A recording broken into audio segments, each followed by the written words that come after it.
Assalamualaikum warahmatullahi wabarakatuh.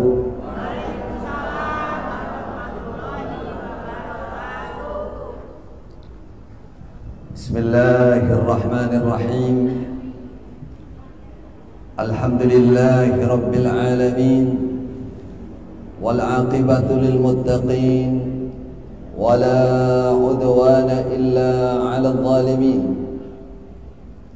أشهد أن لا إله إلا الله إله الأولين والآخرين وقيوم السماوات والأرضين وأشهد أن نبينا محمدا عبده ورسوله وهو أشرف الأنبياء والمرسلين عبد الله ورسوله وصفيه وخليله صلى الله وبارك عليه وعلى آله وصحبه ومن سار على نهجه إلى يوم الدين وسلم تسليما كثيرا.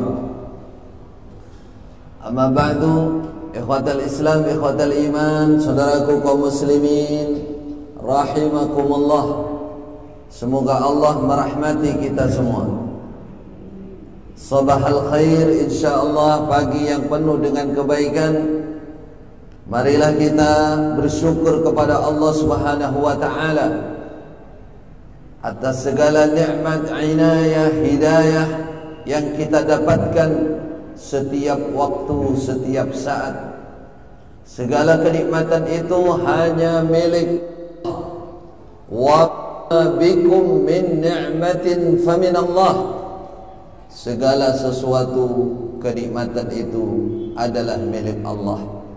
Kita sebagai hambanya punya kewajiban bersyukur kepada Allah Subhanahu wa ta'ala.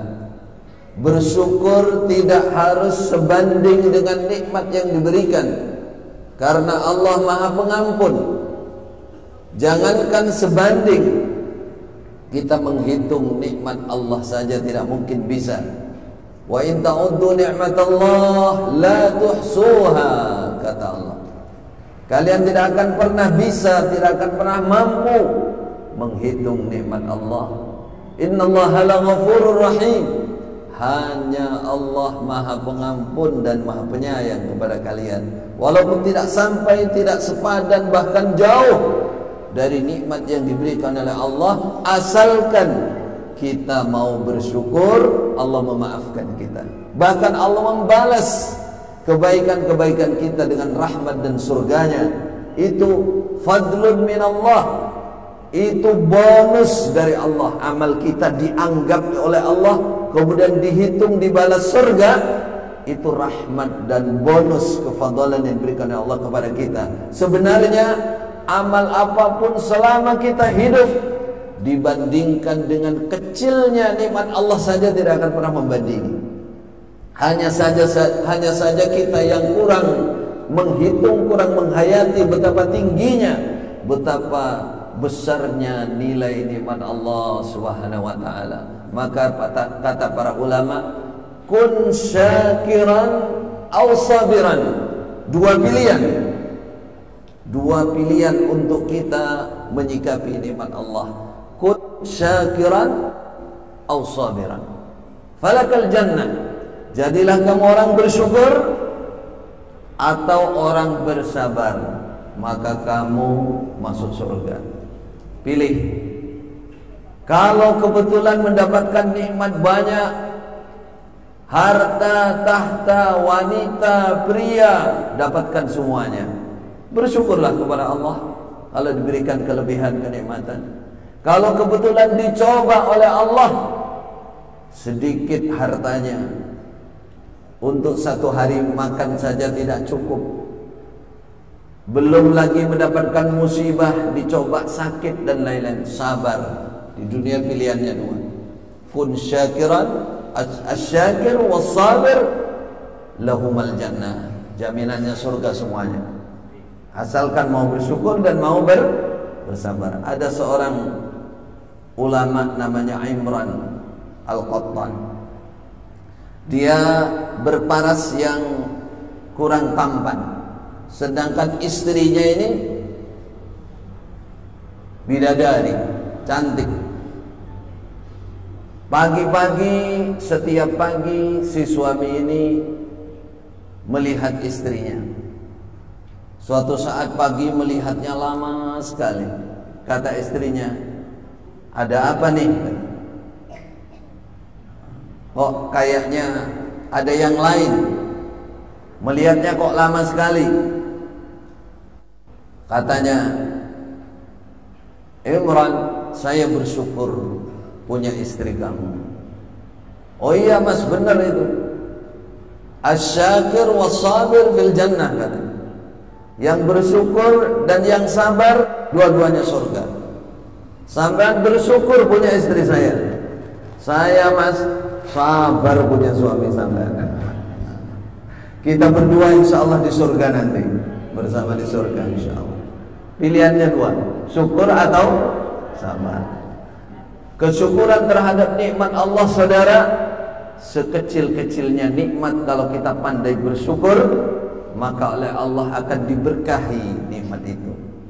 Akan diberkahi nikmat itu. Hanya saja betapa besarnya nikmat Allah, betapa banyaknya nikmat Allah, kita menjadi lupa karena terbiasa. Kata pepatah mengatakan, karena biasa hilanglah rasa. Kalau orang sudah terbiasa, seakan itu bukan apa-apa. Kalau orang Arab bilang, kasratul imsas yulhibul ihsas. Banyaknya sentuhan itu menghilangkan rasa. Dulu belum menyentuh saja sudah terasa. Setelah lama berkeluarga, apalagi sudah tua, mohon maaf, sepuh, ya nggak begitu terasa. Beda dengan umur-umur sebelum 40, ya Pak. Lain, itu orang Arab mengatakan begitu. Ini pertanda kita berada dalam sifat kaitannya dengan nikmat berbahaya.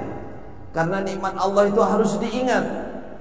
Rasulullah sallallahu alaihi wasallam saja diingatkan oleh Allah supaya pandai bersyukur. Alam yajidka yatiman fa'awa, kata Allah. Muhammad, dulu kamu anak yatim, fa'awa, maka saya ungsikan kamu.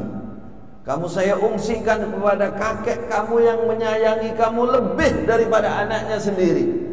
Kemudian saya ungsikan lagi ke paman kamu. Siapa?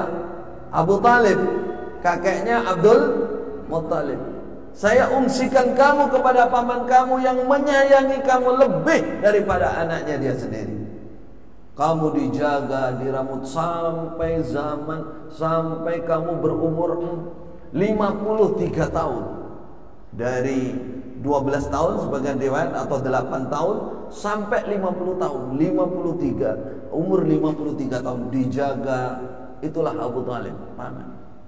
Wa wajadaka dhalan ailan fa'aghna. Muhammad, kamu asalnya ailan, miskin, kamu enggak punya apa-apa. Fa'aghna, maka Allah mengayakan kamu, membuat kamu cukup kaya. Kamu oleh Allah diqadar, ditakdir menikah dengan Sayyidah Khadijah, seorang wanita yang sangat mulia, keturunan Arab, cantik, otomatis. Tapi saya mendapati di Arab sana hitam ya ada, karena bukan orang Arab, bukan orang asli Arab. Syaraf dan kaya, kamu mulai hidup dengan nyaman, Muhammad. Syukuri itu. Wa wajadaka dhallan fahada. Kamu asalnya tersesat, Muhammad. Sering kamu salah. Sebelum kamu resmi diangkat menjadi seorang nabi, kamu berjalan sering salah. Kamu ke sana sering ada ke sana. Allah menunjukkan kamu. Artinya nikmat itu, saudara, supaya dicari, dihayati, baru kita mensyukuri. Pernahkah kita mensyukuri nikmatnya tangan? Pernahkah kita mensyukuri nikmatnya kaki, dua mata, telinga? Wa fi anfusikum afala tubsirun, kata Allah. Perhatikan badan kamu itu. Kamu perhatikan untuk kamu syukuri. Ada seorang yang beribadah kepada Allah 500 tahun tidak pernah maksiat. 500 tahun, Bapak Ibu. Hidupnya, kata malaikat Jibril, dia berada di tengah laut. Di tengah laut ada bukit naik, kemudian ada penghuni satu orang. Dia bisa minum air tawar di tempat di bukit itu, karena Allah mengeluarkan mata air berupa air tawar. Dia bisa makan buah delima yang oleh Allah dikeluarkan setiap sore. Makan satu buah bisa untuk bertahan sampai sore lagi, kenyang. Dia hidupnya ibadah saja, zikir, sholat, sujud, rukuk kepada terus, dan dia mohon kepada Allah agar mati dalam keadaan sujud kepada Allah Subhanahu wa taala. Dikabulkan oleh Allah. Dia mati dalam keadaan sujud. Kata malaikat Jibril kepada Rasulullah, "Wahai Muhammad, setelah saya naik ke langit, ternyata besok hari kiamat sudah digambarkan kondisi dia. Bahwa besok dia di hadapan Allah, dia mengatakan, ya Rabbi, adkhilnil jannah bi'amali. Ya Allah, tolong masukkan saya ke surga, sebab amal saya 500 tahun gak pernah maksiat. 500 tahun Bapak Ibu gak pernah maksiat. Kita berapa tahun ibadah kepada Allah? Masya Allah. Maksiat kita berapa? Allahu a'lam, saking akeh. Ini 500 tahun dia mengandalkan di hadapan Allah, saya 500 tahun gak maksiat, saya beribadah terus, semangat terus. Istirahatnya hanya dia turun ke lereng, dia minum, makan buah delima, habis itu ibadah lagi. 500 tahun dia mengandalkan amalnya. Apa kata Allah? Firman Allah kepada, baik, kalau kamu memang mau masuk surga mengandalkan hanya sekedar amal kamu 500 tahun, malaikat hitung nikmat yang aku berikan kepada dia. Gak usah banyak-banyak, 2 mata dia saja. Hitung malaikat. Mulai dia hidup selama 500 tahun, dapatkan kenikmatan apa dia dengan mata dia. Oh, hari ini jam segini dia tidak terjatuh padahal ada batu di depannya misalnya, karena dia bisa melihat. Oh, dia bisa melihat ini, bisa melihat, dihitung oleh malaikat. Malaikat ngitung, gak perlu kalkulator, dan pasti benarnya. Setelah dihitung, kata malaikat, ya Allah, ini perlu ditimbang. Nikmat antara 500 tahun beribadah dengan nikmat 2 mata saja. Ternyata jumplang. Apa jumplang bahasa Indonesia? Jomplang. Berat nikmat Allah. Kata Allah, jurru abdi hada ilan nar. Ilan nar ke sana. Mohon maaf, ke kiri ya, kanan kiri. Nar itu jurusan kiri. Tarik ke neraka. Dibawa oleh malaikat. Tengah perjalanan dia berteriak, ya Rabbi, ya Rabbi. Dia ingat Allah itu maha penyayang, Arhamur Rahimin. Kata, ya Rabbi, ya Rabbi, adkhilni jannah birahmatika. Masukkan aku ke surga ya Allah hanya dengan rahmatmu, dengan kasih sayangmu ya Allah. Baru Allah mengatakan malaikat, baik, kembalikan hambaku ini, masukkan ke surga. Masuklah dia ke surga. Apa yang kita ambil di sini? Satu, nikmat Allah yang begitu banyak dan besarnya, saudara. Yang kedua, rahmat Allah, kasih sayang Allah kepada hambanya. Kita nggak pernah menghitung, karena kata para ulama, kalau nikmat itu belum hilang, perasaan kita bukan nikmat, nggak berharga. Faqdun ni'mah, qimatun ni'mah inda faqdiha. Berharganya kenikmatan itu kalau dia kehilangan. Kalau masih ada, perasaan kita bukan nikmat. Contoh apa? Kesehatan. Kalau sudah sakit baru terasa nikmatnya. bahwa sehat itu nggak bisa dihargai dengan apapun. Buktinya apa? Kalau orang sudah sakit, tidak sembuh-sembuh, berapapun dia harus keluarkan uang, berani. Yang nggak punya uang, punya sawah, didol sawai.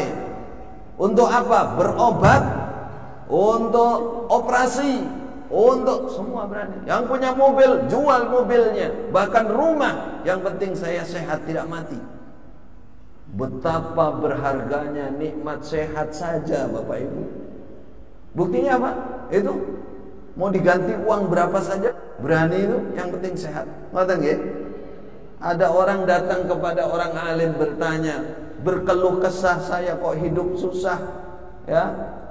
Istri satu sakit semua. Satu kok semua. Anak banyak sakit semua, istri satu sakit semua. Laporan macam-macam kesusahan. Hanya orang kalau datang ke ustadz, ke kiai, umumnya begitu. Susahnya yang dilaporkan, giliran dapat nikmat, gendirit orang roh orang kenal.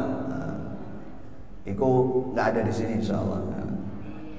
Dia lapor macam-macam. Kata orang alim ini, mau nggak kamu saya kasih uang 1 miliar? Kamu dapat, atau kamu dapat rezeki 1 miliar, tapi 2 matamu buta, butakan oleh Allah. Mau nggak? Gak mau katanya. Mau nggak kamu saya tambah 1 miliar lagi, tapi 2 tanganmu buntung, buntung ya, putus, hilang. Mau nggak? Nggak punya tangan. Bagaimana kamu makan? Bagaimana kamu, mohon maaf, cebok? Bagaimana kamu mandi? Bagaimana? Dibayar 1 miliar, mau nggak? Mau nggak tak tambahin lagi 1 miliar, kakimu hilang semua? Mau nggak? Telingamu tuli, kasih 2 miliar, nggak bisa dengar apa-apa, lorotok, sakit, nggak mau kan? Masya Allah, betapa banyak nikmat Allah yang kamu lupakan, sehingga kamu berkeluh kesah. Yang diingat susahnya tok, nikmat yang sekian banyaknya nggak pernah diingat. Saudara, namanya bersyukur. Tahapannya pertama, ingat dengan nikmat Allah. Yang kedua, lalu memuji Allah, mensyukuri, mengakui nikmat itu dari Allah, kemudian memuji Allah. Alhamdulillah ya Allah, Engkau zat yang maha pengasih, Kau yang memberi kami, Kau yang menganugerahi kami. Dipuji, lalu kita sembah, kita beribadah kepada Allah semampu kita. Rasulullah ibadah sholat malam sampai kakinya bengkak. Kata Ibu Aisyah, pernah kita ibadah sampai kaki bengkak?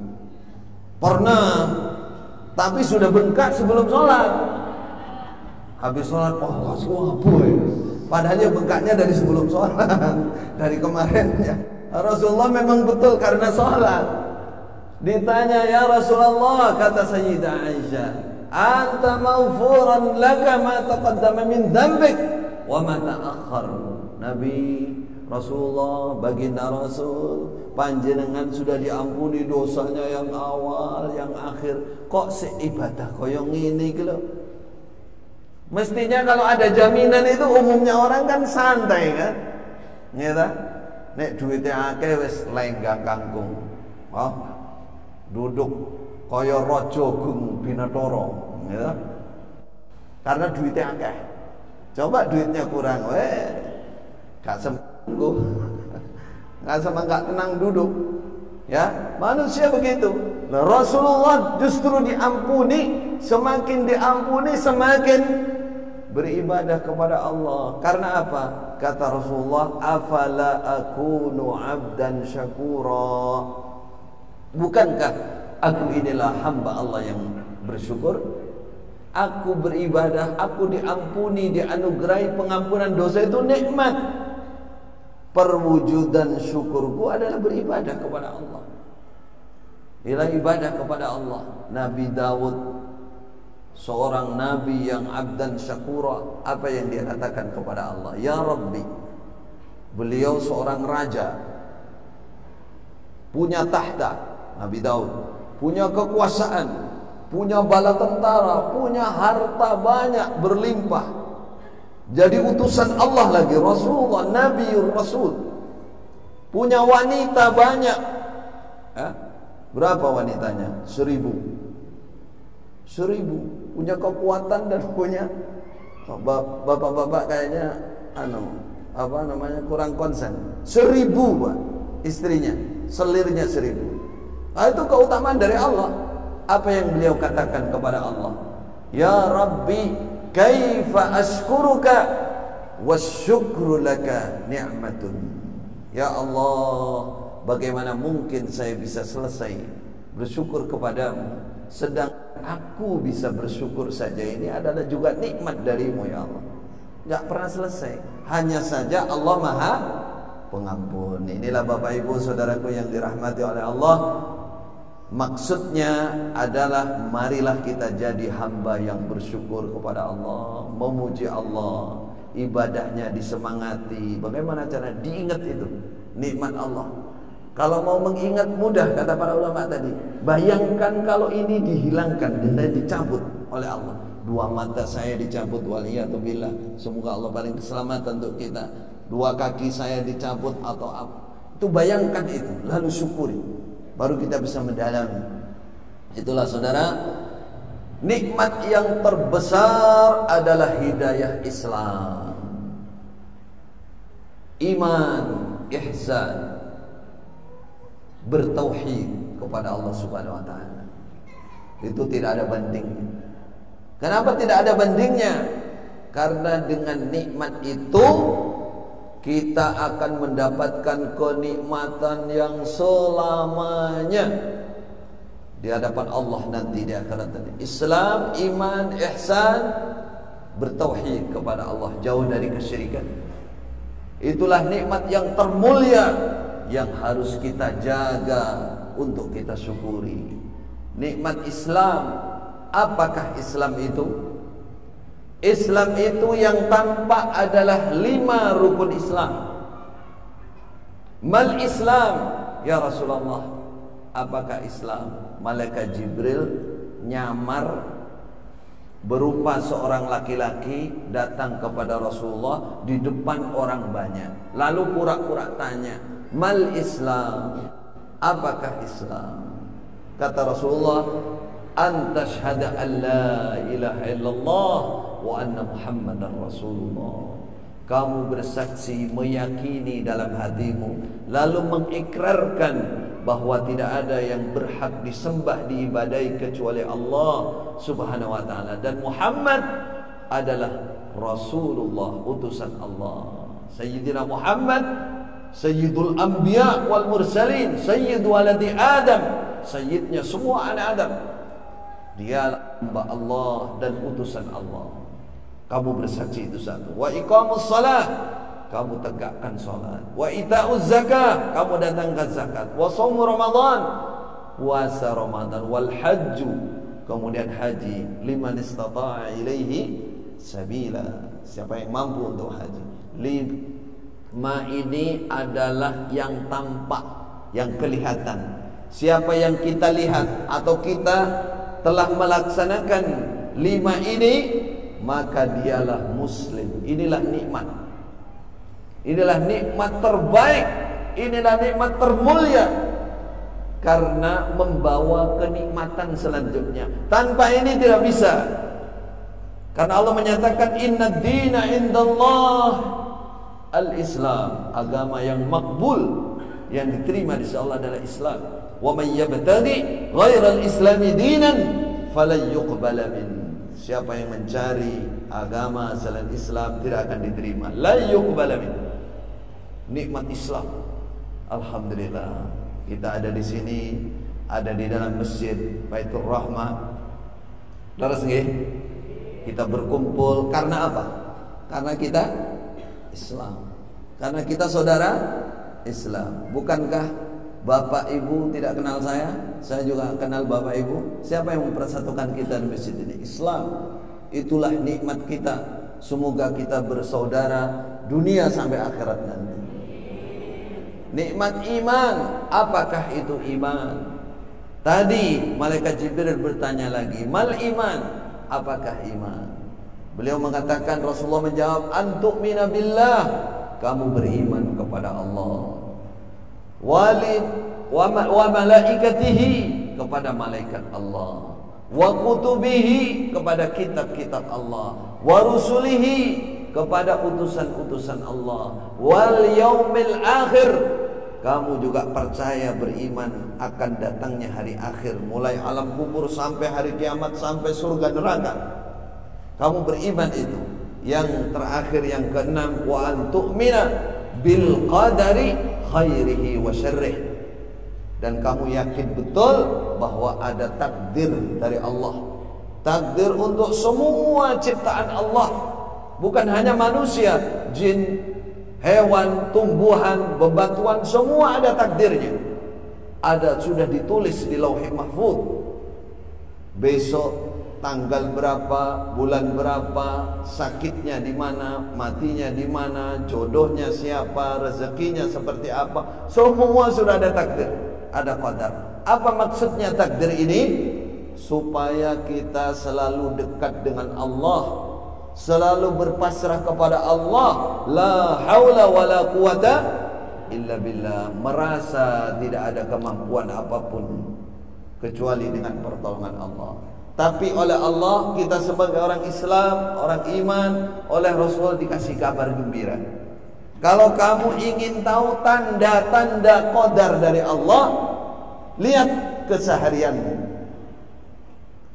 Karena kata Rasulullah, ketika Allah menciptakan seseorang untuk surga, qadarnya untuk surga, maka Allah memudahkan dia mengamalkan amalannya ahli surga. Datang ke pengajian mudah, gak ada halangan apa-apa. Umpama ada halangan, dia mampu. Alah, tinggal disiklah tutulan ini, mumpung ini minggu pagi. Sebenarnya seliwar wong melaku yang namanya Car Free Day, belanja goes guys, bagi-bagi goes guys saya bagi. Gak terpengaruh, saya tak ngaji disik. Ya, waktunya azan, kalahkan semuanya. Ini panggilan Allah, mudah melakukan. Itu tandanya. Maka kata para ulama, siapa yang dalam kesulitan untuk mengerjakan kebaikan sebagai tanda pertanda qadar baik itu, segeralah menghadap Allah, segera bertobat, segera berdoa kepada Allah, segera selesaikan, segera tobati hal itu agar bisa dimudahkan menuju surga Allah Subhanahu wa taala. Nikmat Islam, Bapak Ibu sudah saya sebutkan bahwa itu adalah nikmat yang paling tinggi, yang paling utama. Maka dengan kenikmatan itu marilah kita jaga Islam ini. Jangan sampai dikotori oleh tangan-tangan yang tidak bertanggung jawab. Apakah itu musuh Islam yang sengaja memasukkan akidah-akidah, keyakinan-keyakinan atau cara-cara untuk merusak Islam dari dalam? Ataukah orang munafik, orang bayaran merusak Islam dari dalam? Dalilnya ada, fakta sejarahnya ada. Atau orang-orang yang mengikuti hawa nafsu sehingga dia mengorbankan Islam. Tadi disebutkan judulnya apa? Marilah kita cermati aliran-aliran sesat yang berkedok Islam. Aliran-aliran sesat yang berkedok Islam. Islam ini, Bapak Ibu Saudaraku yang dirahmati oleh Allah, asalnya satu. Tidak ada perpecahan. Maka kalau kita ingin mengenal perpecahan atau firqah atau aliran yang akan merusak Islam, coba kita cermati sabda Rasulullah sallallahu alaihi wasallam bahwa Islam itu asalnya satu, tapi Islam ini akan berpecah belah. Akan berpecah belah menjadi 73. Kata Rasulullah, yang 72 berada dalam ancaman. Berada dalam ancaman neraka. Yang satu mendapatkan jaminan, lebih tenang karena dia lebih dekat dengan surga. Siapa yang satu itu? Kata para sahabat. Rasulullah menjawab, al-jamaah. Dia adalah golongan jamaah, sebuah umat. Beliau mengatakan, sataftariqu hadhil millah ala 73 thintani wa sab'una fin nar, wahidatun fil jannah wa hiyal jamaah. Sahabat bertanya, man hum ya Rasulullah? Siapa mereka satu itu wahai Rasulullah? Apa kata beliau? Ma ana alaihi wa ashabi. Yang satu itu adalah orang-orang yang menetapi agama sebagaimana aku dan sahabat-sahabatku. Sebagaimana aku dan sahabat-sahabatku. Artinya metode beragamanya, manhaj atau cara beragamanya menirukan Rasulullah dan para sahabat, baik dalam akidah, ibadah, bermuamalah, berinteraksi dengan orang lain, berakhlak, beradab, meniru aku. Para ulama menggarisbawahi, ya, baik dari para fuqaha maupun para muhaddis, ahli hadis, menggarisbawahi. Kalau kamu ingin tahu yang satu itu mudah, yaitu ahlul fikhi, ahli fikih, ahlul ilmi, ahli ilmu, ahlul Quran, ahli Quran, ahlul hadis, ahli hadis. Itulah jamaah yang bisa lebih dipastikan bahwa mereka pengikut Rasulullah dan para sahabat. Kalau kita tidak termasuk ahli, ikuti yang ahli, selamat. Itulah jamaah satu. Baik tempatnya di Arab, orang Arab, atau tempatnya dimanapun, zamannya kapanpun, bahkan sendirian, gak ada temannya, itu termasuk jamaah yang satu. Jamaah yang satu itu termasuk jamaah yang satu. Inilah yang perlu kita cermati, bahwa jamaah yang satu ini adalah jamaah yang diberikan jaminan untuk masuk surga, dirahmati oleh Allah, masuk surga selamat dari neraka. Ibnul Jauzi dalam kitabnya Talbis al-Iblis, beliau menyatakan, beliau memerinci, ya, perpecahan Islam itu dimulai dari 6 golongan. 6 golongan. Kalau mau dicatat, ingat-ingat boleh. 1 golongan Haruriyah, Khawarij, golongan Haruriyah. Kemudian Qadariyah, golongan yang tidak percaya qadar Allah. Kemudian ada lagi golongan Jahmiyah, Murji'ah, berikutnya adalah Murji'ah. Kemudian yang kelima Rafidah, Syiah. Kemudian yang terakhir, yang keenam, Jabriyah, golongan Jabriyah. 6 golongan ini pecah lagi menjadi 12 pergolongan, berarti 72. Nah, itu zaman dulu dihitung oleh Ibnul Jauzi, seorang ulama meneliti zaman beliau. Nah, sekarang ini dari 72 itu bercabang-cabang lagi. Masya Allah, bagaimana cara kita mencermati ini? Bagaimana cara kita mencermati? Maka sebagai ulama, sebagai dai harus mencermati ini untuk membantu umat Islam secara umum menghindari aliran-aliran sesat, berkedok apa? Berkedok Islam, berkedok Islam. Karena ini bahaya. Rasulullah sallallahu alaihi wasallam pernah menyatakan, suatu saat beliau sedang membagi sedekah kepada umat Islam saat itu. Lalu datang orang yang gundul, jangan tersinggung, begini, datang kepada Allah sedang membagi-bagi. Apa kata dia? I'dil ya Muhammad. Di depan orang banyak kan, yang adil kamu. Sebagian riwayat dia masih agak sopan. Ya Rasulullah, i'dil. Berbuatlah adil kamu. Di depan orang banyak. Itu kata Rasulullah, man ya'dil. Siapa yang kamu anggap adil? Menganggap adil. Terus orang ini nanti muncul yang namanya golongan firqah haruriyah atau bahasa yang dikenal khawarij. Allah SWT mengatakan bahwa yang namanya golongan khawarij akan selalu muncul, dia punah, dihabiskan oleh Allah, kemudian muncul lagi sampai nanti mendekat hari. Kalau sudah Dajjal keluar, dia akan bergabung dengannya. Ada ciri-ciri khawarij Islam.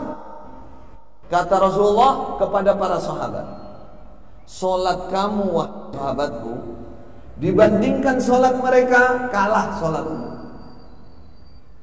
Ya, puasa kamu dibandingkan puasa mereka kalah puasamu. Lah sahabat Nabi, mereka itu membaca Al-Quran dicontoh, namun Al-Quran tidak melewati tenggorokan mereka, masuk ke dalam hati. Yaqra'una Al-Quran la yujawizu hanajirahum. Mereka baca Quran, ahli baca Quran, tapi Al-Quran tidak menjadi bahan tafakkur, tadabbur, dia hayati, dia amalkan, tidak. Dia hanya baca saja.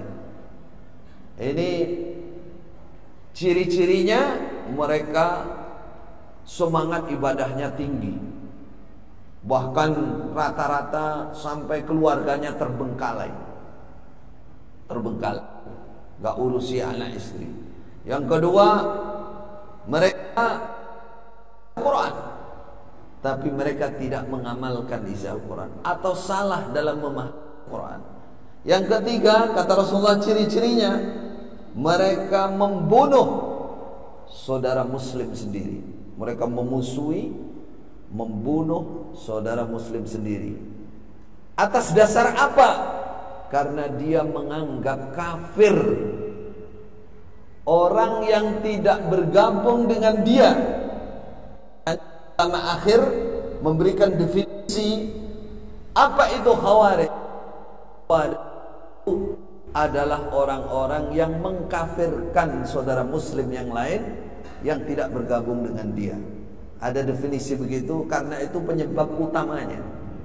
Nah, golongan seperti ini yang akan bertahan sampai mendekati hari kiamat, sampai bergabung dengan Dajjal. Akan ada putus, ada lagi, putus, ada lagi. Yang jadi masalah apa? Yang jadi masalah berkedok Islam. Apa maksudnya berkedok? Kesesatan yang dia bawa itu di atas namakan Islam. Nah, ini bahaya. Sehingga apa? Banyak orang tertipu. Nah, ini yang harus kita cermati nih. Harus kita cermati. Jangan sampai kita masuk di golongan-golongan seperti ini. Karena golongan seperti ini masuk di 72 golongan. Walaupun dia ngaku yang sama. Kalau ada dalil perpecahan, biasanya kalau sesat itu ngaku yang satu, lainnya 72. Itu biasanya begini. Ngotot, pokoknya 73 itu satu kami, tuh yang lain itu 72. Itu sepanjang sejarah itu biasanya begini. Khawarij itu kisah singkatnya munculnya sudah pertama disabdakan oleh Nabi, munculnya itu benih-benihnya mulai dari zaman Khalifah Utsman, sehingga mereka menjadi otak utama pemberontakan Khalifah Utsman dan membunuh Khalifah Utsman. Itu. Tapi waktu zaman Khalifah Utsman belum terorganisir. Zaman Khalifah Ali baru mereka keluar dari barisan Khalifah Ali, keluar dari barisan Muawiyah, Mereka membuat jamaah sendiri, kelompok sendiri, imam sendiri. Kalau bahasanya dibaiat juga, lalu menganggap kafir Khalifah Ali dan menganggap kafir Muawiyah serta pengikut mereka semuanya. Sedangkan yang masih Islam mereka sendiri. Itu ciri-ciri terbesarnya. Di mana letak kesalahannya? Karena mereka memahami ayat Al-Quran tidak mengikuti pemahaman para ilmu, para ulama, para sahabat saat itu. Tidak mengikuti Ibnu Abbas, tidak mengikuti Ibnu Umar, tidak mengikuti para khalifah. Mereka memahami Al-Quran dengan sendirinya. Kata Ibnu Abbas, orang yang mengepung memberontak Khalifah Utsman, mereka banyak yang kalungan mushaf. Apa kalungan mushaf? Mushaf Al-Quran adalah kalungnya, sambil bawa pedang terhunus. Ibnu Abbas diutus untuk menyadarkan mereka. Salah satu cerita Ibnu Abbas itu sahabat Nabi, dia mengatakan, Masya Allah, saya melihat baduke orang-orang itu koyo dengkuli unta.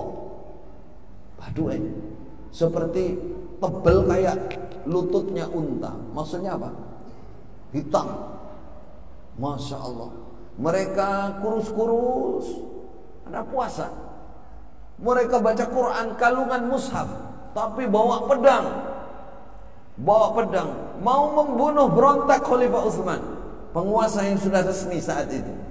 Makanya alamat pemberontakan itu alamatnya, tandanya Khawarij. Hati-hati. Memberontak terhadap penguasa yang resmi itu salah satu tanda dari Khawarij. Tapi jangan pukul rata ya, jangan mulai. Itu salah satunya, salah satu tandanya. Jadi saudaraku yang dirahmati oleh Allah, kata Ibnu Abbas, Masya Allah, gak ada apa-apanya kalau saya bandingkan memang ibadah saya daripada mereka. Mereka, saya tanya salah satunya sudah tua, kamu mau kemana? Kata dia, aku diperintah oleh Allah untuk membunuh orang yang kafir kepada ini dengan menggunakan ini. Masya Allah, mediti koyo bener-bener dewi. Kata Ibnu Abbas, Khalifah Utsman kamu anggap kafir kepada Al-Quran? Dia menantu Rasulullah, dia khalifah, dia orang yang hafal Quran, dia orang ahli ibadah. Dia sebutkan oleh Ibnu Abbas, kamu anggap kafir? Dari mana kamu anggap kafir dia? Ini kita nggak panjang lebarkan ceritanya. Dia menyebutkan ayat Quran, dia menyebut rujukan-rujukan dusta terhadap Khalifah Utsman, penuduhan yang dusta. Yang kedua, salah mengartikan.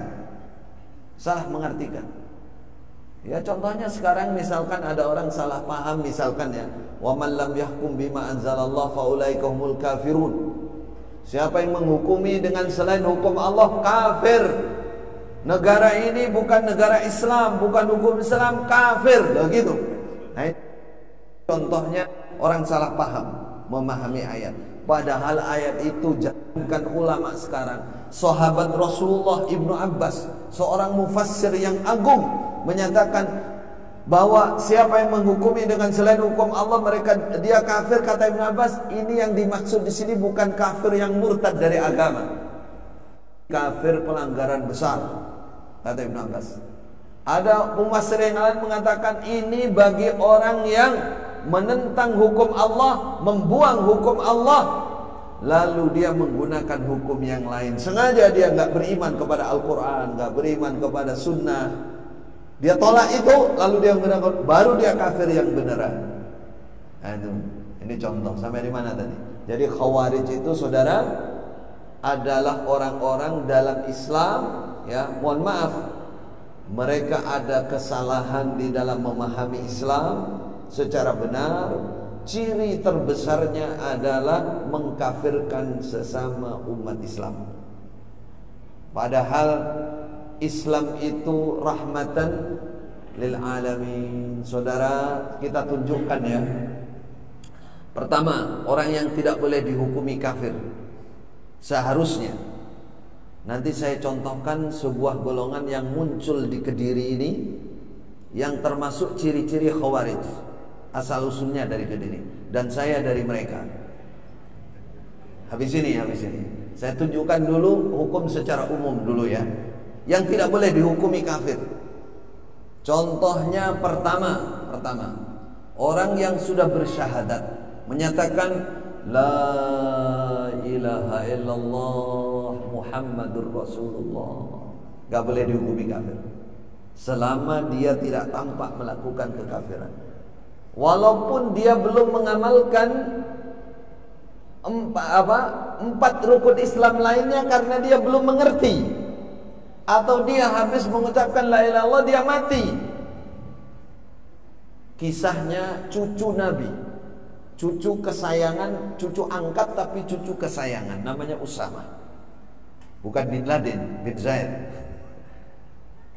Dia panglima perang. Pada saat perang ada orang kafir membunuh orang Islam banyak sekali. Setelah dia berhadapan dengan Usama, panglima, dia kalah. Lari dikejar sama Usama. Setelah dikejar, dia sudah nggak berkutik.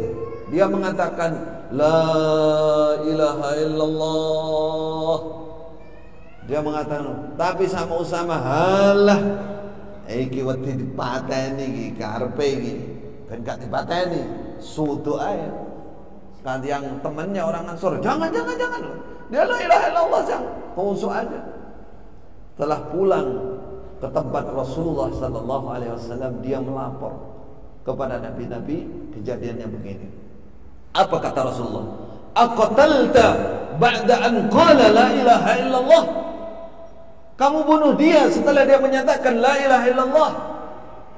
Fa kaifa bika bila ilaha illallah yaumal qiyamah. Bagaimana nanti kalau kamu dibantah, kamu disalahkan di sisi Allah, dilaporkan oleh orang yang kamu bunuh ini bahwa dia telah menyatakan la ilaha illallah. Apa hujah kamu nanti di hadapan Allah membunuh orang membaca la ilaha illallah? Subhanallah. Kata Usama, wahai Rasulullah, dia itu hanya takut pedang, takut dibunuh. Artinya dia pura-pura. Dia sudah membunuh orang banyak, ketika pepet dia bilang la ilaha illallah. Apa kata Rasulullah? Afala syaqaqta qalbahu. Apa kamu tidak pecah sekalian, sigar sekalian hatinya? Kamu lihat hatinya mengatakan la ilaha illallah, dia beriman dari dalam hati atau tidak? Kamu tahu itu isi hati orang? Enggak tahu. Kata Usama, Masya Allah, saya merasa salah, seakan saya baru masuk Islam, seakan lebur amal saya yang telah lalu. Subhanallah. Ini jadi hati-hati. Di negara kita ini sudah rata-rata la ilaha illallah. Jangan sembarangan. Makanya saya mengingatkan, barangkali ada yang nyusup ke sini dari Islam Jamaah golongan saya dulu, hati-hati. Selesaikan takfir Anda itu. Jangan sembarangan mengkafirkan orang. Bahwa sampai besok ya, orang mendekati hari kiamat. Ini riwayat dari Hudzaifah ibnul Yaman, sahabat dekatnya Rasulullah. Hudzaifah bin Yaman menyatakan, besok mendekati hari kiamat, ada orang tidak mengerti sholat, tidak mengerti puasa, nggak ngerti zakat, nggak ngerti apa-apa. Ngertinya dia cuman la ilaha illallah. La ilaha illallah saja. Setelah ditanya, dia sudah tua, kakek-kakek dan nenek-nenek, ditanya, kamu dengar dari mana menyatakan la ilaha illallah? Kok la ilaha illallah? Dia nggak ngerti sholat, berarti dia nggak sholat. Dia nggak ngerti puasa, berarti dia nggak puasa. Ngertinya, dengernya hanya la ilaha illallah. Di akhir zaman, di dalam riwayat ini disebutkan, setelah itu muridnya Hudzaifah bertanya, apa manfaatnya la ilaha illallah bagi dia? Dia ditanya, dari mana kamu la ilaha? Oh, aku dengar bapak-bapak dulu, saya dengar baca ini, aku ikuti bacaannya ini. La ilaha illallah, la ilaha illallah. Hudzaifah ditanya, apa gunanya untuk mereka la ilaha illallah? Apa kata Hudzaifah setelah Hudzaifah ditanya 3 kali? Dia bersumpah, wallahi tunjihi minan nar. La ilaha illallah menyelamatkan mereka dari api neraka. Ini maka hati-hati sudah. Hati-hati betul. Karena penentu la ilaha illallah itu, penentunya itu, pembukanya. Dan masih banyak hal lain, waktunya tidak cukup untuk saya perincikan. Tapi ini yang paling penting. Yang paling penting berhati-hati. Ini menjadi ciri utama di Indonesia ini khususnya. Penyimpangan golongan, ciri terbesarnya itu mengkafirkan golongan. Itu ciri paling sesatnya golongan.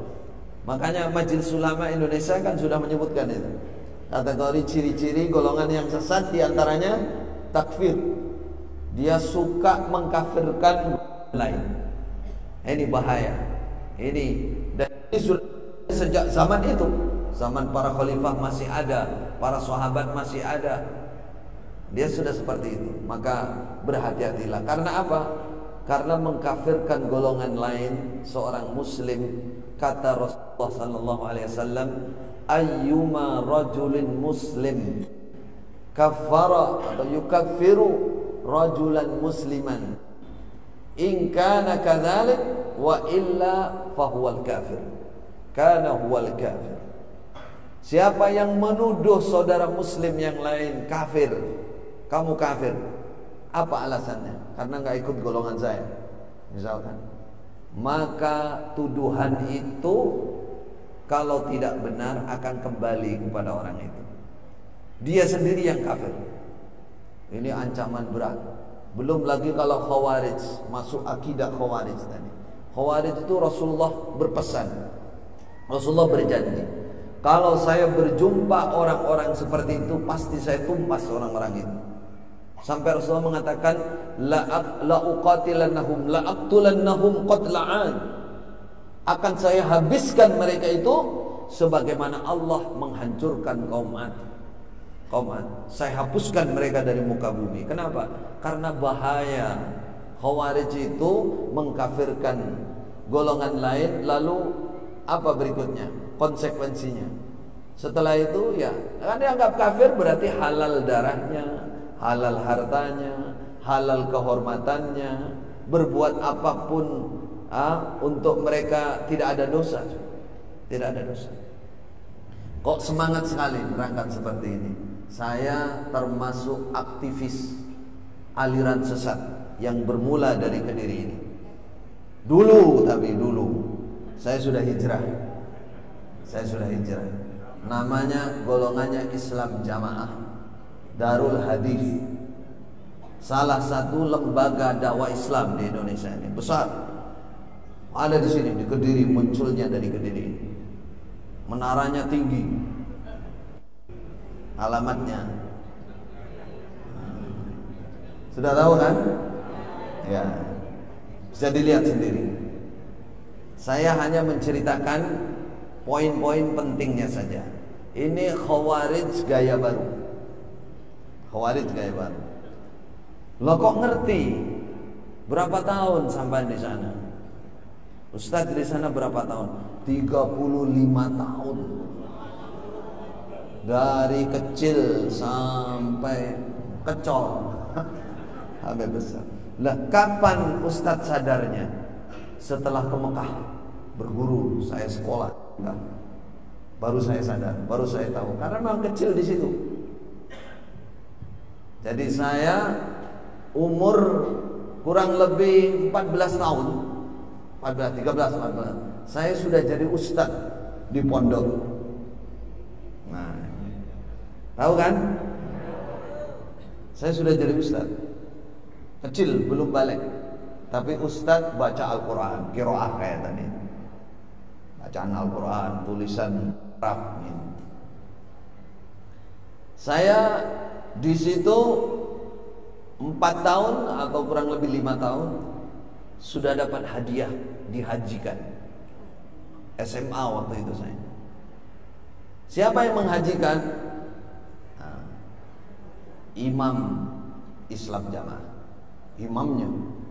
Jadi Bapak Ibu kalau lihat organisasinya itu, lembaga dakwah itu kan kelihatannya seperti organisasi yang lain kan, kayak Muhammadiyah, kayak NU, kayak Al-Irsyad, kelihatannya begitu kan dari luar.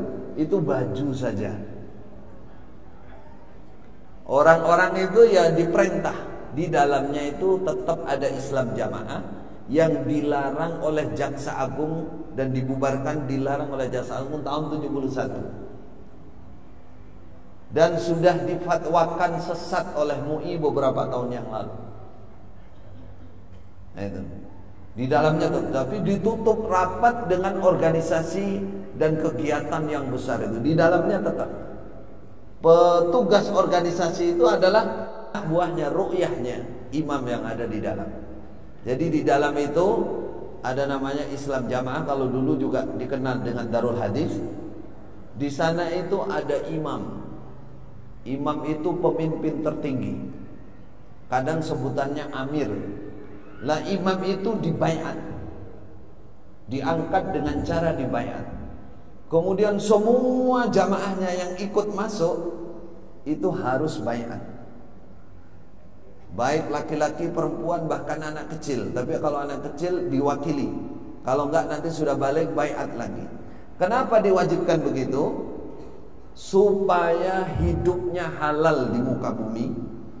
Itu yang sering mereka ucapkan. Dan supaya sah Islamnya. Dua ya. Artinya, bagaimana artinya? Kalau tidak baiat, berarti hidupnya tidak halal. Mereka sampai mengatakan, sebagian dari mereka, anjing saja hidup di dunia halal. Manusia tidak berbaiat kepada imam kami, tidak halal, haram di dunia. Kemudian yang kedua yang paling berat, Islamnya tidak sah. Kalau Islamnya tidak sah berarti apa? Kafir. Iya betul. Mereka pakai dalil, semua pakai dalil. Apa alat untuk mengelabui? Kalau kita mengelabui, menipu umat, apa alatnya? Apa medianya? Mereka doktrin umat dengan beberapa doktrin.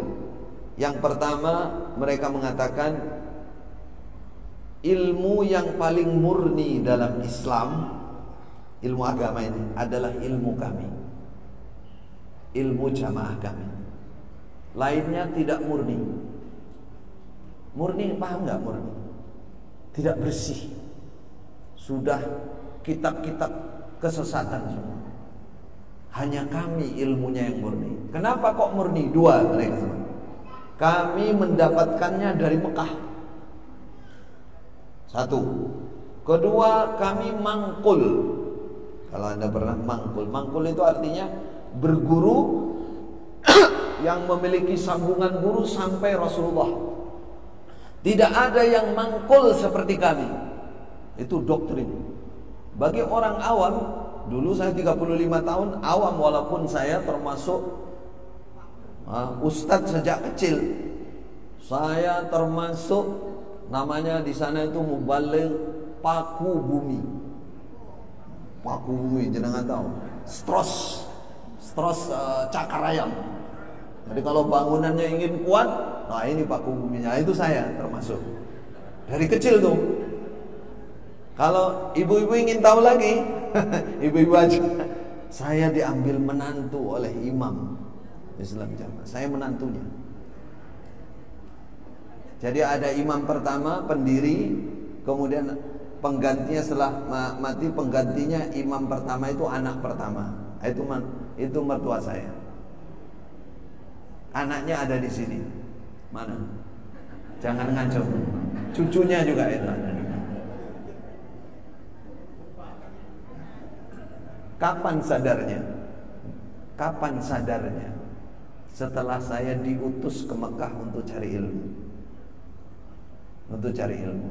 Baru sadar, baru tahu. Masya Allah. Saya sampai di sana cari asal usulnya Nahdiyin itu dari mana, NU, ketemu. Saya cari asal usulnya Muhammadiyah itu dari mana, ketemu. Saya cari asal usulnya Islam Jamaah ini, nggak ketemu. Nggak ketemu. Ketemu tapi nggak sama. nggak sama. Jadi yang diaku sebagai asal usul ilmu di sana saya ketemu, tapi ternyata nggak sama. Akidahnya nggak sama, ya, keyakinannya nggak sama, cara membeli pelajaran juga nggak sama, berbeda jauh. Contohnya gini, yang diaku disebar di Islam Jamaah itu dua yang paling dikenal, namanya Syekh Abu Samah Abdul Zahir, kemudian Syekh Umar Hamdan. Dua syekh ini yang sering disebut sebagai jalur sanad, jalur guru. Yang tadi disebut mangkul tadi itu yang paling murni itu, dua ini guru. Setelah saya telusuri siapa mereka, ternyata Syekh Abu Samah itu dari Mesir, dari Al-Azhar, lulusan Al-Azhar, aktivis Ansarus Sunnah di Mesir. Kemudian oleh Malik Abdul Aziz dipanggil menjadi imam dan khatib Masjidil Haram, hampir bersamaan dengan siapa dari Kalimantan ya, itu jadi imam Masjidil Haram. Jadi terus mendirikan madrasah namanya Darul Hadis di Mekah. Dari Mesir, fikihnya madhabnya Hambali, dari fikih Ahmad bin Hambal. Kemudian yang kedua yang dianggap jalur sanad hadis yang mereka pertahankan itu, yang mangkul katanya, Syekh namanya Syekh Umar Hamdan Al-Mihrasi. Setelah saya teliti, saya ketemu murid beliau dan saya berguru kepada murid-murid beliau, cucu muridnya, sanadnya juga lengkap ada pada saya saat itu. Setelah saya telusuri ternyata dari mana? Aslinya Aljazair. Jazair, pernah dengar Jazair? Bukan dari Mekah Madinah. Bapak ibunya hijrah ke Madinah, beliau belajar dari kecil di Madinah, lalu menjadi guru di Masjid Nabawi dan Masjidil Haram Makkah. Apa yang diajarkan? Kutubus Sittah, 5 Kutubus Sittah. Apa madhabnya beliau? Fikihnya Maliki, Imam Malik. Siapa guru-guru beliau yang diambil sanadnya? Ada sekitar 40 lebih ya, 40. Di antara salah satu gurunya Syekh Umar Hamdan ini, beliau mengambil sanadnya itu dari namanya Kiai Mahfud Termas At-Termasi. Ada jalur sanadnya dari Indonesia, walaupun akhirnya ke Arab juga. Ada lagi dari Syekh Maliki, bapaknya, jalurnya. Anaknya Syekh Maliki mengambil sanad dari Syekh Umar Hamdan. Muridnya Syekh Umar Hamdan banyak, bahkan mungkin ribuan di Indonesia, yang masuk di catatan khusus buku tarjumah atau riwayat hidup Syekh Umar Hamdan banyak. Di antaranya Kiai Bakir Al-Jogjawi, tertulis, muridnya Syekh Umar Hamdan. Ini saya sekedar cerita. Setelah saya telusuri, saya ketemu guru-guru yang diaku ini juga ketemu, tapi akidahnya tidak sama, penyampaian ilmunya juga tidak sama. Terus saya bilang, ini dari Mekah mana ya? Ada Mekah yang lain enggak? Enggak tahu, kalau yang lain mungkin Mekah alam jin atau bagaimana, Allahu a'lam. Akhirnya saya sadar, saudara. Saya sadar, tapi saya masih bertahan di sana sampai kurang lebih 10 tahun karena saya sekolah. Saya sekolah di Madrasah Ma'ad Al-Haram Al-Syarif Makkah sampai Qismul Alim. Saya bertahan karena saya merasa saya tersesat karena kebodohan. Jadi orang masuk ke Islam Jamaah kalau asalnya awam, mohon maaf bahasa lainnya bodoh agama, kalau sudah masuk itu dibodoh-bodohin alias diabusi dan dibodohkan. Jangan sampai pintar. Bagaimana caranya? Mereka dibaiat. Kalau sudah baiat harus taat kepada imam, karena kunci surga di situ, ketaatan. Apa salah satunya untuk membodohkan para pengikut itu? Tadi di luar kita itu tidak ada yang murni ilmunya. Jangan berguru, jangan mendengar dari siapapun. Gak sah, gak ada yang berani mendengar. Jadi terkungkung seperti katak dalam tempurung. Katak jurune batok, sundul batok, rumang sana wis sundul langit. Padahal nyundul batok. Lah saya ke Mekah dibuka batok itu, masya Allah, langit itu waduh, pelungu saya di Masjidil Haram. Ya Allah, aku ora ngerti ilmu mustalah hadis, gak ngerti fikih, gak ngerti usul fikih, gak ngerti sejarah perkembangan ilmu, gak ngerti sejarah Islam, gak ngerti. Masya Allah, buta tolak, padahal saya sudah menantu imam dan mau balik paku bumi. Masya Allah, top kayak tadi kodok ditutup batok kelopo itu, sundul-sundul ini rumah sana. Langit yang geduk, langit tahu. Setelah ke Mekah, wah daerah langit. Masya Allah, malu saya, malu tapi terus istirja, innalillahi wa inna ilaihi raji'un. Tapi habis itu ya alhamdulillah, terus alhamdulillah. Jadi saudara, kalau mau dibanding-bandingke, mau dibanding-bandingke enggak? Islam jamaah ini sebenarnya lebih sesat daripada Panji Gumilang dan lebih parah aslinya.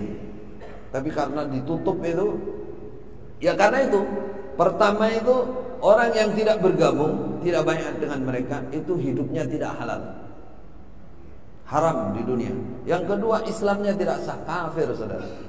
Anda ingin tahu apa cabang dari takfir ini? Banyak yang mereka lakukan. Di antaranya menghalalkan harta dan darah orang lain, walaupun mereka tidak bergerak.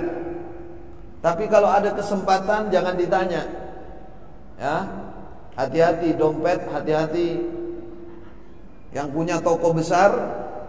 Kalau nggak ketahuan itu biasa-biasa. Tapi kalau ketahuan nggak boleh, nggak boleh. Ini terjadi, walaupun secara umum mereka untuk sekarang ya, setelah kami terjun ini ya mulai hilang itu, menghalalkan harta orang itu. Makanya jangan heran kalau mereka utang nggak bayar, wangel kon bayar itu, jangan heran, karena begitu memang. Itu konsekuensi.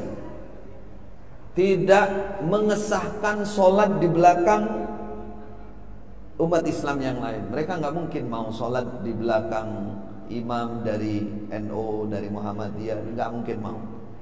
Wah, ada yang mau itu tetangga saya. Jawabannya pura-pura.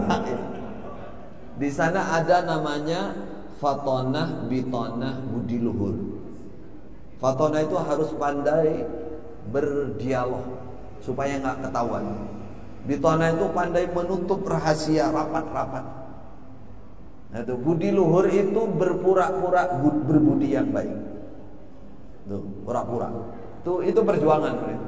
Itu agama, itu keyakinan mereka, dan itu surga mereka. Nah, itu. Jadi tidak mengesahkan sholat di belakang siapapun selain golongan mereka. Kalau jadi imam mungkin mereka mau. Kalau ikut, ada kalanya mereka nggak wudu, ada kalanya mereka sholat lagi. Yang belakangan ini niat munfarid, niat sholat sendiri. Kalau sudah kepepet ya, begitu. Tapi meyakini lain itu nggak sah sholatnya karena kafir, nggak sah Islamnya. Tidak menikahkan dan tidak mau menikah dengan golongan lain. Nggak akan pernah ada mereka mau nikah dengan yang lain. Kalau ada itu nanti dikeluarkan atau dianggap orang yang sudah menyimpang pemahamannya. Kalau nikah dengan orang di luar mereka sama dengan nikah dengan hewan. Ya, karena orang di luar dianggap kal an'am bal hum adall. Mereka seperti binatang dan lebih sesat daripada binatang. Saya menceritakan pengalaman.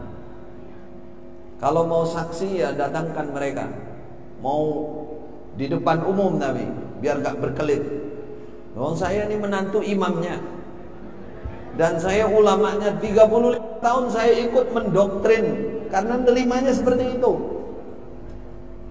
Semua saudara bagaimana tertipu, terkelabui karena pakai dalil semua.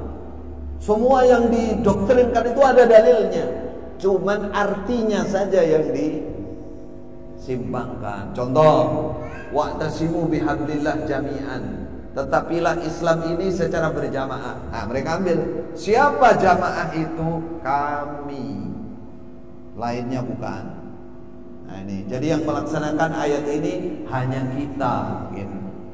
Nanti pakai ayat, misalkan ya, man arada buhatal jannah falyalzamil jamaah.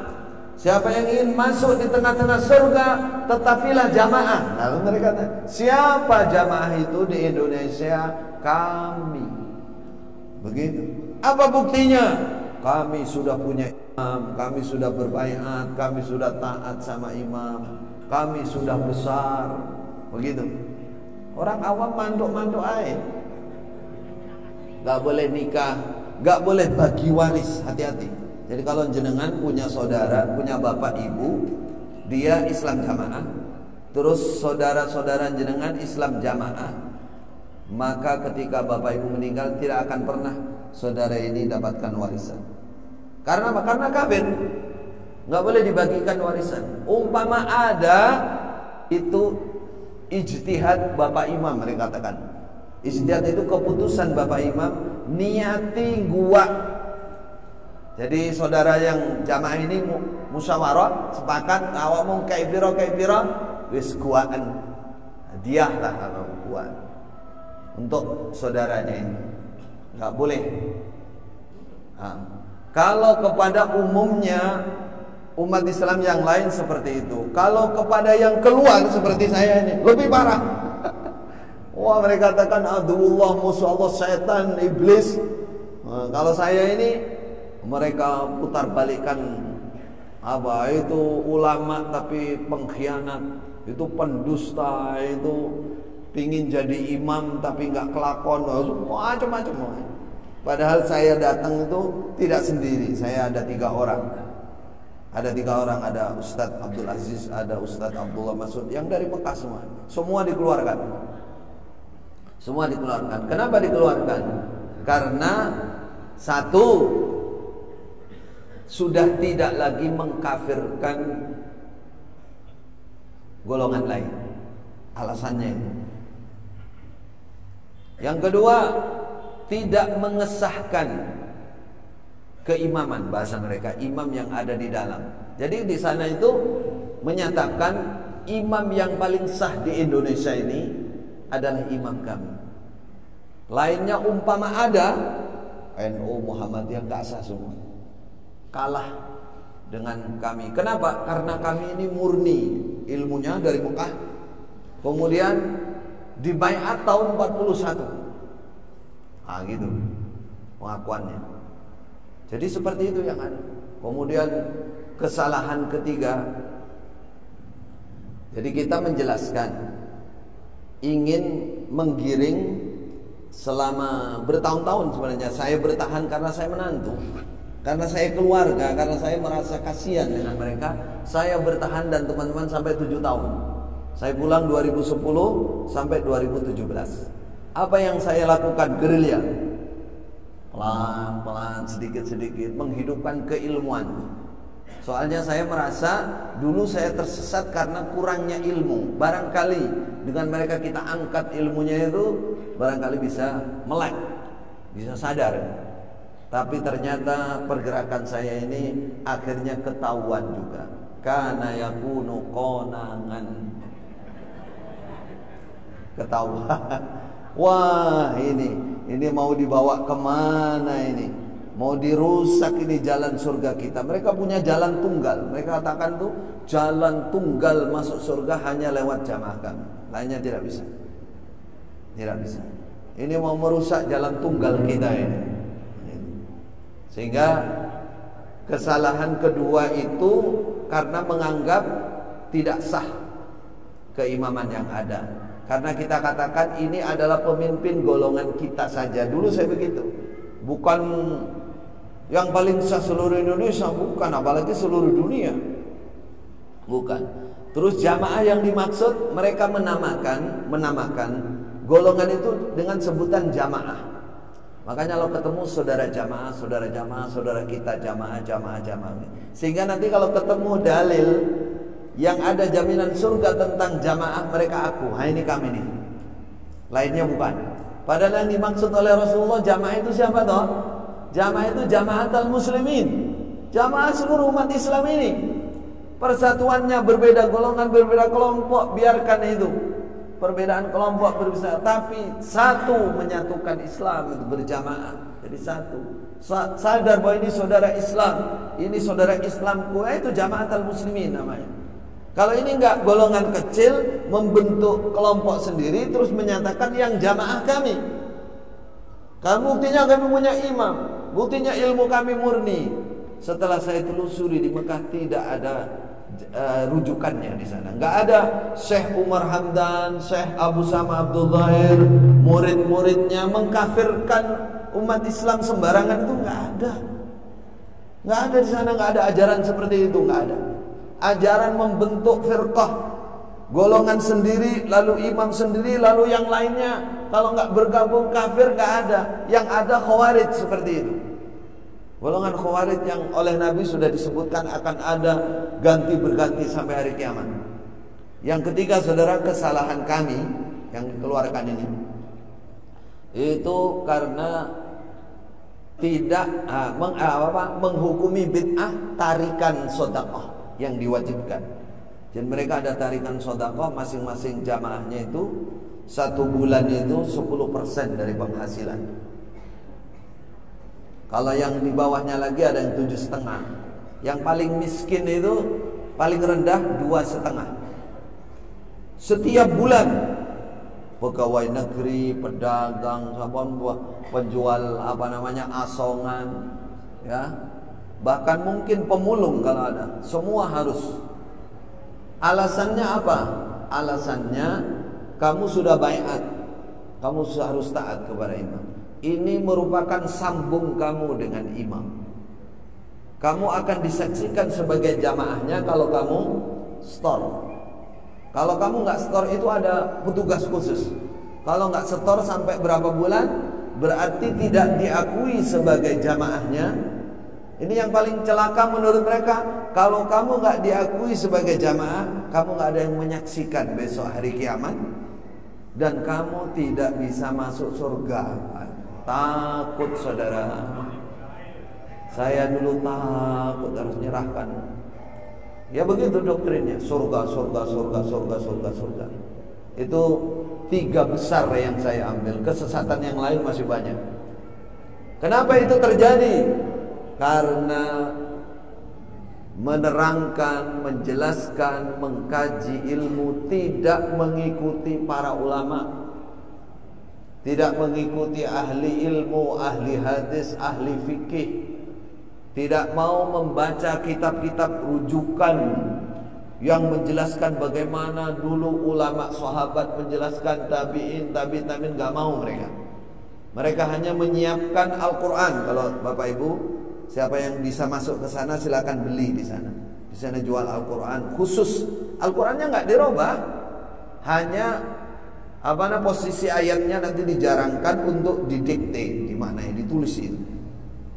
Dan ilmunya harus lewat mereka. Nggak boleh buka-buka tafsir itu nggak boleh. Harus. Nah di situ masuknya kesesatan, kesalahan di dalam memahami, terutama dalam bab akidah. Inilah yang mungkin sepintas bisa saya sampaikan. Kalau detail ini bisa 2 hari 2 malam belum selesai. Nah, kalau ingin melihat, ada tayangan saya di YouTube bersama Ustadz Rifki. Ada di situ, ada 2,5 jam. Nah, di situ saya agak memerinci, baru agak memerinci. 2,5 jam. Sudah ada yang melihat, ada hampir 2 juta. Nah, di sana saya rinci. Silakan nanti buka YouTube-nya. Apa sih Islam jamaah itu? Ya kurang lebihnya seperti tadi lah.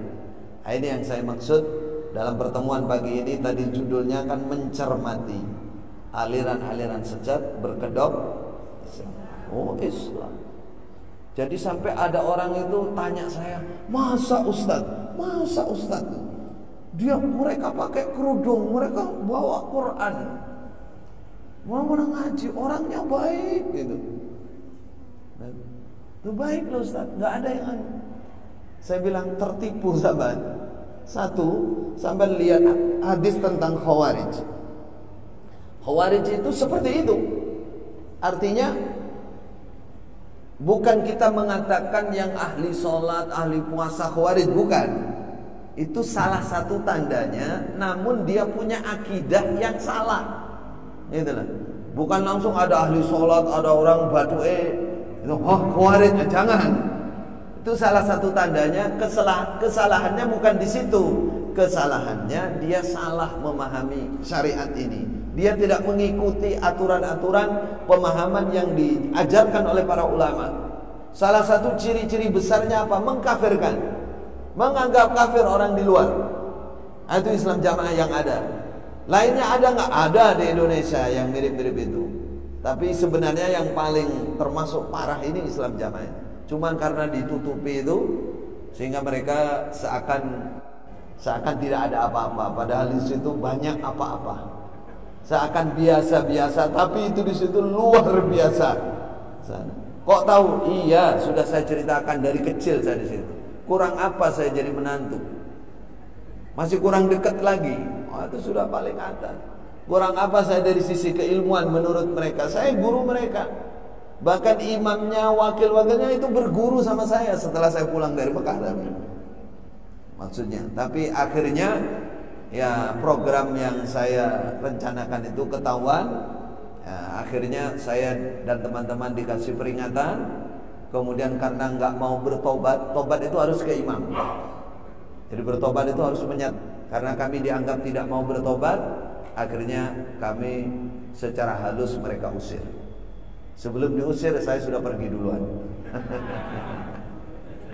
Ya, tapi kita tetap bersyukur dan tetap tidak ada rasa dendam atau marah atau benci kepada mereka, enggak. Mereka tetap saudara Islam kita.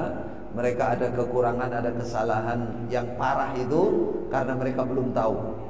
Mereka belum mengerti. Maka siapa yang mengenali, siapa yang kenal, siapa yang tahu, siapa yang mampu mengingatkan, diingatkan. Seperti saya di mana-mana tetap berdakwah. Kalau ada kesempatan tetap mengingatkan mereka. Yang kita tuju adalah agar mereka sadar dan mau berubah, mau menjadi Islam Muslim yang rahmatan lil alamin. Punya rahmat, punya belas kasih kepada semuanya di alam ini. Itu tujuannya. Hada wallahu alam. Sallallahu ala nabiyyina Muhammadin wa ala alihi washabihi ajma'in. Silakan 1-2 pertanyaan saja, jangan banyak-banyak. Kalau ada.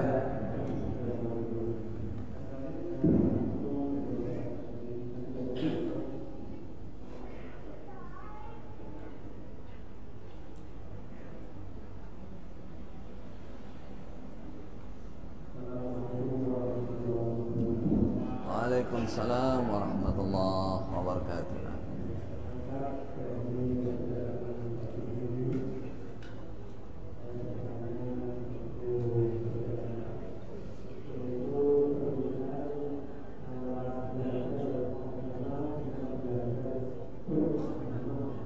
Belajar agama dan belajar beragama. Perbedaannya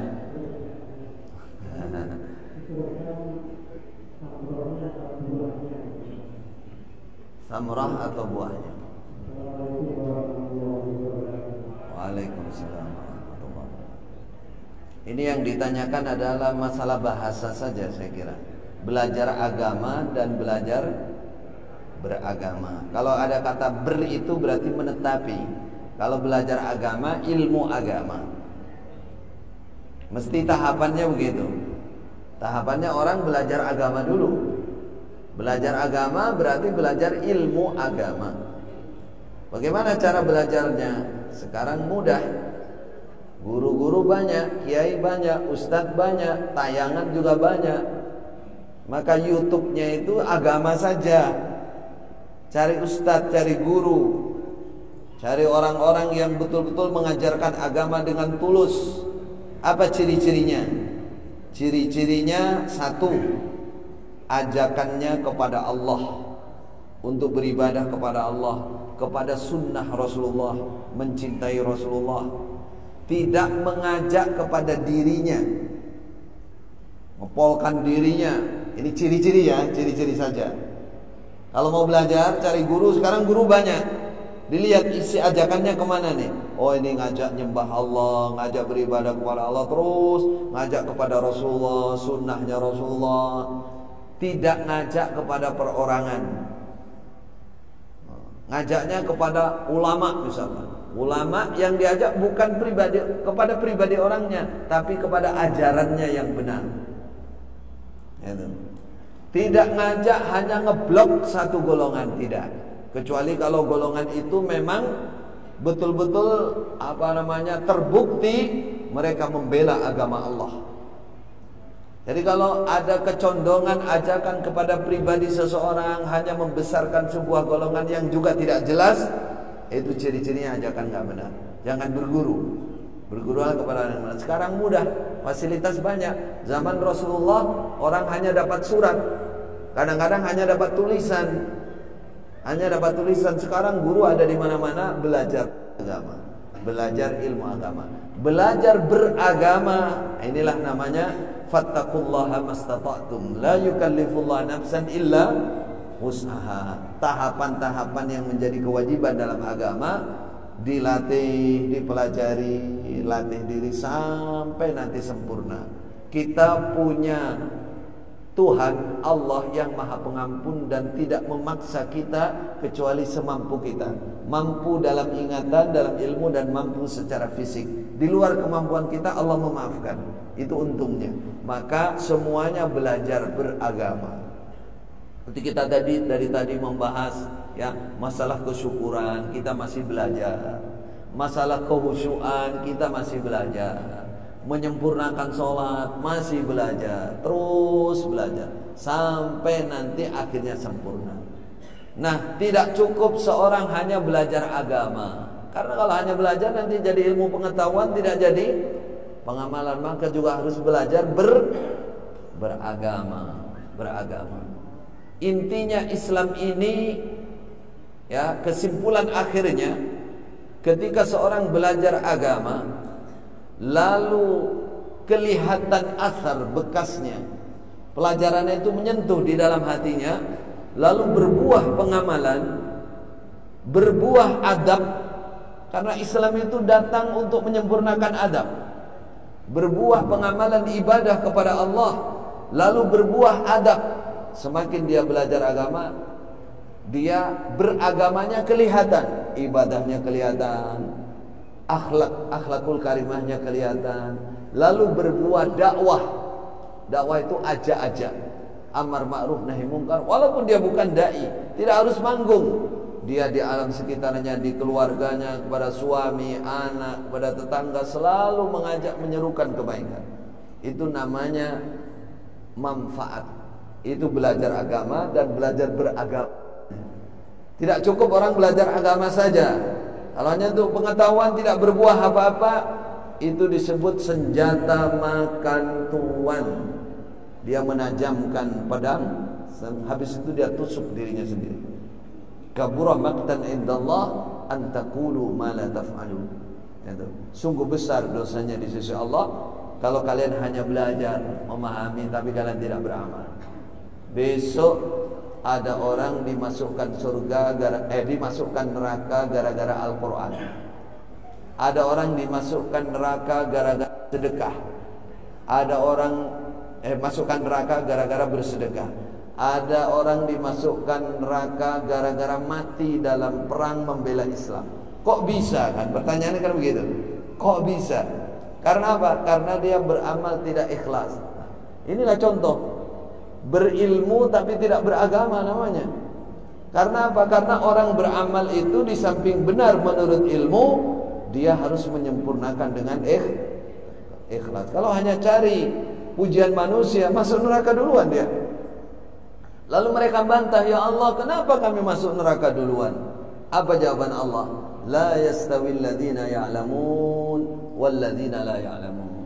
Tidak sama di mata Allah orang yang belajar agama dan orang yang belajar beragama. Orang yang tidak ngerti, beda. Kalau mereka nggak ngerti, memang nggak belajar agama, jadi salah. Wis lumrah itu. Lah kamu sudah belajar tapi kamu nggak mau beramal, masuk neraka duluan. Waliyadzubillah. Alhamdulillah. Baik pertanyaannya, alhamdulillah. Taib, ibu-ibu, ada satu monggo.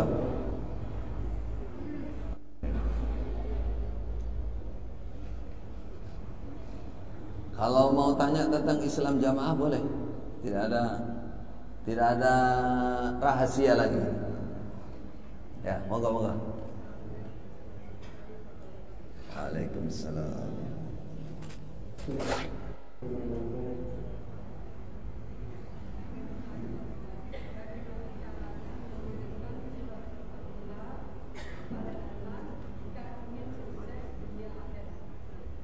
Baik.